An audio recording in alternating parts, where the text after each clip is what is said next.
मतलब नहीं रखता ना, उनके बोलने से कोई फर्क तो पड़ने वाला नहीं है।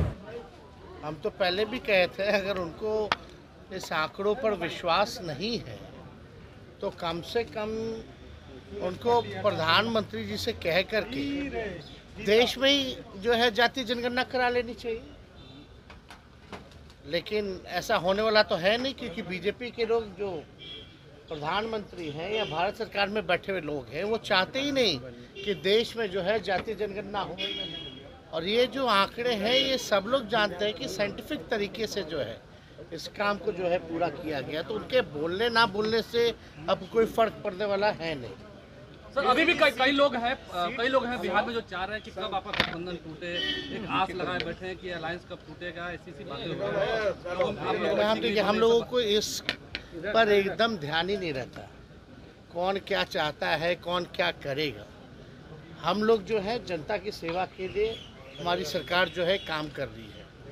जो हम लोगों ने जो वादे किए हैं उस पर हम लोग जो है खड़े उतर रहे हैं। सारी चीज़ें आप देख लीजिए, जिस प्रकार से चाहे रोजगार के सवाल पर कोई हम तो पूछ रहे हैं उन्हीं भाजपा वाले लोगों से कि एक राज्य बता दीजिए जहां लाखों की तादाद में जहां बहालियां, कौन सा राज्य है जो निकाल रही है, एक राज्य बता दो। हम लोगों ने जातीय जनगणना का कमिटमेंट किया था, हम लोगों ने मानदेय बढ़ाने की बात की थी, विकास मित्र हो, तालकी मरकज हो, आशा वर्कर हो, इन सब लोगों का जो है मानदेय जो है दुगुना जो है किया गया। हर एक काम जो है हम लोग समय पर जो है कर रहे हैं और इससे बेचैनी तो होगी, क्योंकि अब भाजपा को भी लगता है कि जो महागठबंधन जो बिहार में है इसका कोई मुकाबला है ही नहीं, कोई मुकाबला हो ही नहीं सकता है। चाहे प्रधानमंत्री या अमित शाह 365 दिन भी यहाँ रहेंगे तो भी इसका मुकाबला नहीं कर सकते। समाज के जो नेता हैं, बीजेपी के एमपी हैं, उन्होंने आरोप लगाया है कि टीएमसी की जो सांसद वो पैसा लेकर सवाल पूछती है। बेकार का आरोप है और इस पे तो हमको पढ़ना नहीं चाहिए। देश की जनता जान रही है कि हो क्या रहा है। जो सवाल पूछ रहे हैं, जो सच बोल रहे हैं, उन पे कार्रवाई की जा रही है। तो एक खास है देश के, जिसकी वजह से बीजेपी पार्टी जो है चलती है,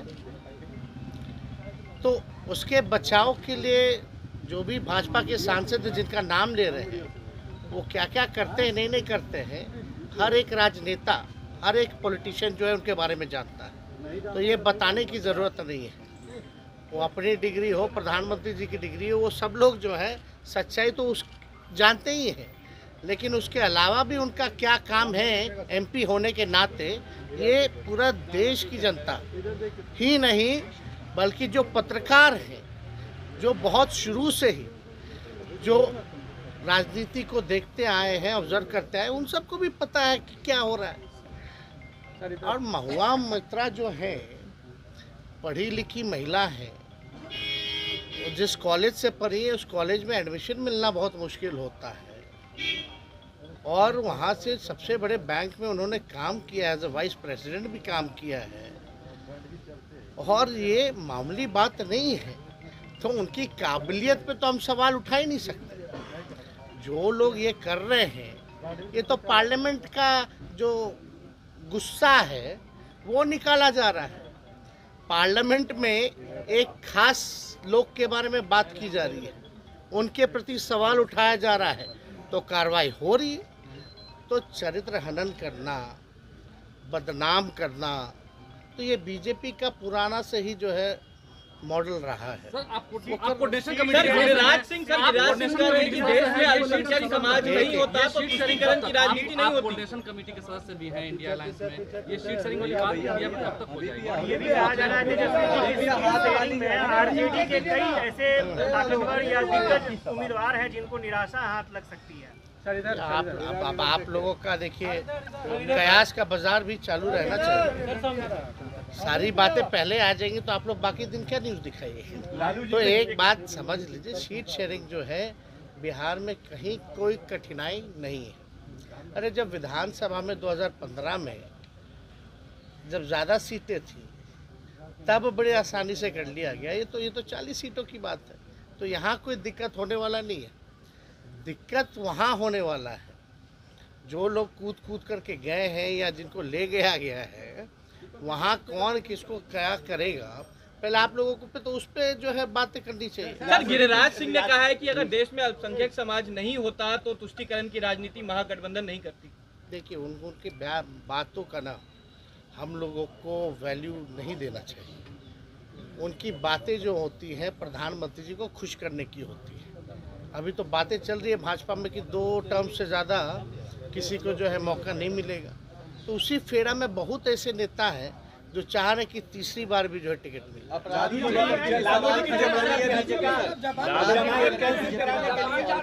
जी की जमानत रद्द कराने के लिए सीबीआई ने मूव किया। आज सुप्रीम कोर्ट में सुनवाई होनी है। अच्छा, कोई पहली बार है? कितने आरोपी रहे हैं फॉर्डर स्कैम में, लेकिन तब कहीं याद नहीं आया। लालू जी के लिए ही वो कैंसिल कराने गए, लेकिन कैंसिल कराने गए तो भाई ये बेस तो होना चाहिए ना, कोई पिटीशन में दम तो होना चाहिए ना। कॉन्करेंट चलता है, सबको पता है, और ऐसा जो बात वो लेकर के आए, नई बात जो लॉ पर स्टैंड ही नहीं करता है, तो हम लोग अपने कोर्ट में अपने पक्ष को रखेंगे, और हम लोगों ने रखा है, और न्यायालय पे हम लोगों को पूरा भरोसा है, और न्यायालय ने ही जो है उसी बेस पे जो हम लोगों को जो है बेल मिला है। तो इसमें सीबीआई मेरा कैंसिल कराने नहीं गया था क्या? आप लोगों को याद है जब डिप्टी सीएम बने थे तो उसके कुछ ही दिन बाद जब रेड पड़ा था, जब हमने असलियत उजागर की थी सो कॉल्ड मॉल के बारे में, जब चैलेंज किया था, तो मेरा बेल कैंसिलेशन के लिए नहीं गया था क्या सीबीआई? क्या हुआ?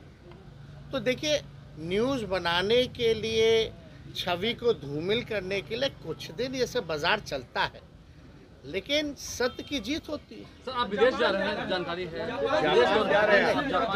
उसमें ऑफिशियल ट्रिप है। ऑफिशियल ट्रिप में जो है टूरिज्म को लेकर के, क्योंकि बिहार जो है बुद्धिस्ट, जहाँ से आप जान ही रहे महात्मा बुद्ध की धरती है ये, यहाँ से उनको एनलाइटमेंट मिला है, तो इसको लेके पर्यटन को और बढ़ावा देने के लिए हम लोगों का जो है स्टॉल भी वहाँ जो है लगा है। तो लोग आएंगे, देखेंगे, जानेंगे, और टूर ऑपरेटर्स से लेकर के जितने वहाँ के सरकार के लोग होंगे, एम्बेसी के लोग होंगे, उन सब से हम लोगों की बैठक होगी। Thank you.